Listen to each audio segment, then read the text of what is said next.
আজ আপনাদের বলবো বাংলার এক দামাল ছেলের দুঃসাহসিক অভিযানের গল্প। না, একেবারে গল্প নয়, সত্যি ঘটনা।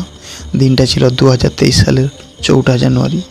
বাড়ি থেকে বেরিয়ে এসেছিল শুধু একটি সাইকেল আর তার পোশাক রাখবার জন্য একটি ব্যাগ, কিন্তু মনে ছিল অনেক আশা এবং অদম্য সাহস। ছেলেটির নাম সুপ্রিয় দাস, বাড়ি পূর্ব মেদিনীপুর জেলার খেজুরি থানার এক প্রত্যন্ত গ্রাম গোড়াহাচালপাই। টানা 1 বছর সাইকেল চালিয়ে মোট 19,530 কিলোমিটার যাত্রাপথের নানান অভিজ্ঞতা, ভারতের বৈচিত্র্যময় জলবায়ুর প্রতিকূলতা, কোথাও -40 ডিগ্রি ঠান্ডা তো কোথাও আবার 45 ডিগ্রি সেলসিয়াস তাপমাত্রা, সব কিছুকে উপেক্ষা করে নিজের স্বপ্ন পূরণ করে ঘরের ছেলে ঘরে ফিরে আসার।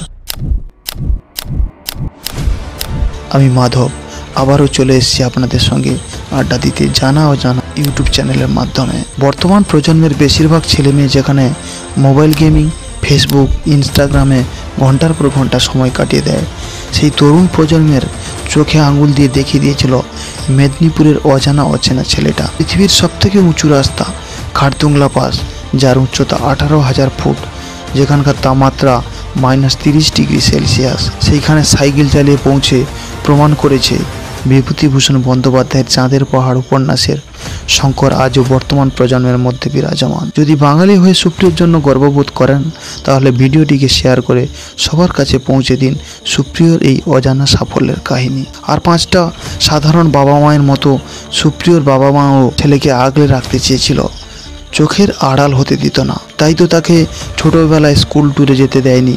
কিন্তু সে ছেলেটা অ্যাডভেঞ্চারের স্বপ্ন দেখে বড় হয়েছে, তাকে কি আটকে রাখা যায়? চোখের জলে বিদায় দিয়েছিল তার বাবা মা যেদিন সাইকেল নিয়ে বেরিয়ে পড়েছিল ভারত, ভুটান, নেপাল ভ্রমণের উদ্দেশ্যে। 2023 সালের জানুয়ারি মাসের 4 তারিখে মেদিনীপুরের কাঁথি থেকে যাত্রা শুরু করেছিল। প্রথমে উড়িষ্যা, অন্ধ্রপ্রদেশ, তামিলনাড়ু, কেরালা, কর্ণাটক, গোয়া, মহারাষ্ট্র, গুজরাট, রাজস্থান, দিল্লি, হরিয়ানা, পাঞ্জাব, জম্মু কাশ্মীর, লাদাখ, হিমাচল প্রদেশ, উত্তরাখণ্ড থেকে নেপালে প্রবেশ করেছিল।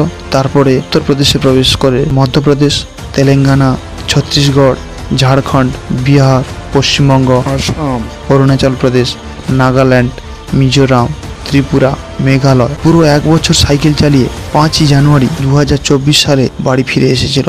বিদ্যাপীঠ নামক বাস স্ট্যান্ডে গ্রামের মানুষ সহ পুরো খেজুরিবাসী তাকে আশীর্বাদ করে এবং অভিনন্দন জানিয়ে সাদরে বরণ করলেও রাজ্য সরকারের কাছ থেকে অথবা জেলাভিত্তিক তেমন কোনো সম্মান বা সংবর্ধনা পাননি।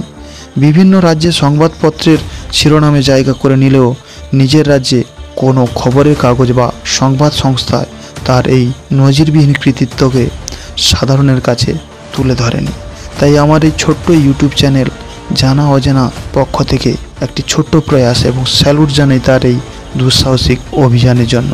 ডেসক্রিপশানে সুপ্রিয়র ইউটিউব চ্যানেলের লিঙ্ক দিয়ে রাখলাম, আপনারা অবশ্যই দেখবেন।